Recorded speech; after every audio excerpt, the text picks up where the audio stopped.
आपको जानकारी दे दें कि भूटान नरेश और सीएम योगी आदित्यनाथ ने भी आस्था की डुबकी लगाई, वट वृक्ष के दर्शन किए और उसके बाद वो लेटे हुए हनुमान जी के मंदिर में दर्शन करने के लिए पहुंचे। तो कुछ तस्वीरें हम आपको आगे दिखाएंगे।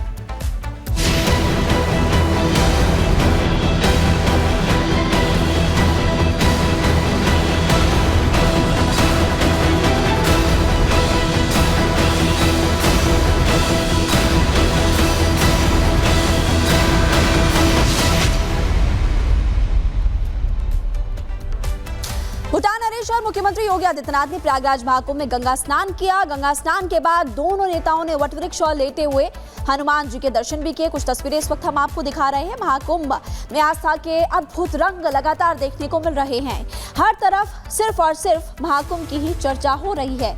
दूर दूर से श्रद्धालु भी पहुंच रहे हैं और इसी बीच कुछ तस्वीरें हम आपको दिखा रहे हैं जिसमें आपको सीएम योगी आदित्यनाथ भी नजर आ रहे हैं।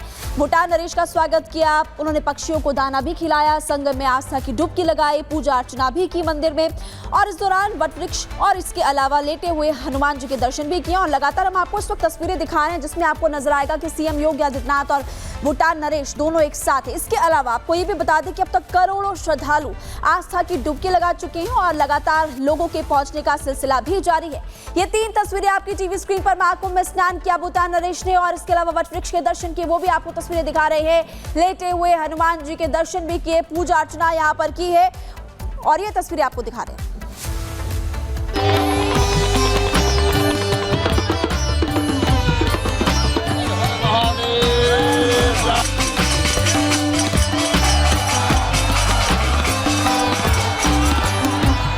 सनातनी शक्ति, नरेश की भक्ति, उतारो मैया तेरी आरती।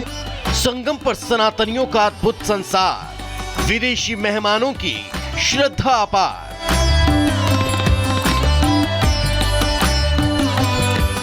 महाकुंभ से मिलते सनातन के इस दिव्य रूप ने दुनिया को एक कर दिया। ये सनातन की शक्ति ही तो है कि विश्व समुदाय भी महाकुंभ में आस्था की डुबकी लगाने संगम की रेती पर संगत कर रहा है। महाकाली, महालक्ष्मी, महासरस्वती, त्रिपुर सुंदरी देवी की जय। प्रयागराज की पावन धरती पर चलने वाले महाकुंभ ने सनातन का डंका पूरी दुनिया में बजा दिया। तभी तो दुनिया भर के विदेशी मेहमान कुंभ नगरी पहुंच रहे हैं। इस फहरिस्त में अब नाम जुड़ा है भूटान नरेश का, जो मुख्यमंत्री योगी आदित्यनाथ के साथ संगम नगरी पहुंचे, जहां उनका जोरदार स्वागत हुआ जिसने नरेश को अभिभूत कर दिया। स्वागत के बाद भूटान नरेश मुख्यमंत्री योगी आदित्यनाथ के साथ बोट पर सवार होकर त्रिवेणी संगम के लिए रवाना हुए। इस बीच पक्षियों को दाना खिलाते भी नजर आए।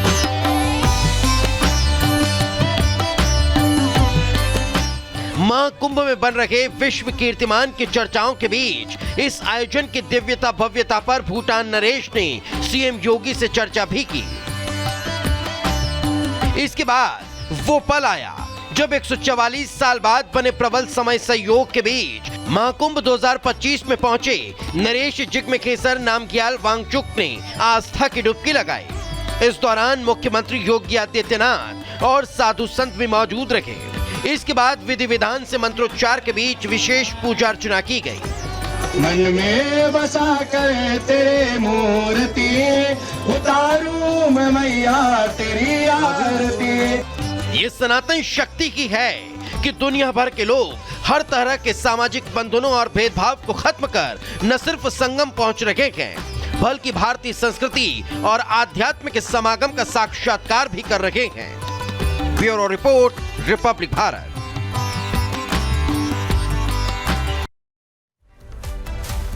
तो आज महाकुंभ में स्नान के लिए भूटान नरेश पहुंचे। भूटान नरेश के पहुंचने के साथ साथ तैयारियों को खुद मुख्यमंत्री योगी आदित्यनाथ देख रहे थे और कल प्रधानमंत्री जा रहे हैं, उसको लेकर भी लगातार मुख्यमंत्री तैयारियां देख रहे हैं। राहुल गांधी पर लोकसभा में आज संबित पात्रा ने निशाना साधा और कहा कि कल राहुल ने बिना तथ्यों के सदन में कहा था कि चीन ने भारत की जमीन पर कब्जा कर लिया है, लेकिन सच्चाई यह है कि मैं नेहरू जी के भाषण को ऑन रिकॉर्ड रख रहा हूं। नेहरू जी ने भारत की सैकड़ों एकड़ जमीन चीन को दे दी थी। क्या कहा संबित पात्रा ने, सुनिए। द्रौपदी मुर्मू जी जो महामहिम राष्ट्रपति है वो मेरे राज्य से आती है, वे उड़ीसा से आती है।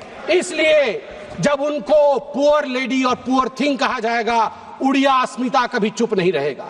मैं बोलूंगा, ऐ जगदम्ब मदम्ब कदम्ब हवन प्रियवासिनी हासरते शिखरि शिरोमणि तुंग हिमालय शृंग निजालय मध्य गते मधु मधुरे मधु कैटभ भंजिनी रासरते जय जय हे महिषासुर मर्दिनी रम्य कपर्दिनी शैलसुते रम्य कपर्दिनी शैलसुते।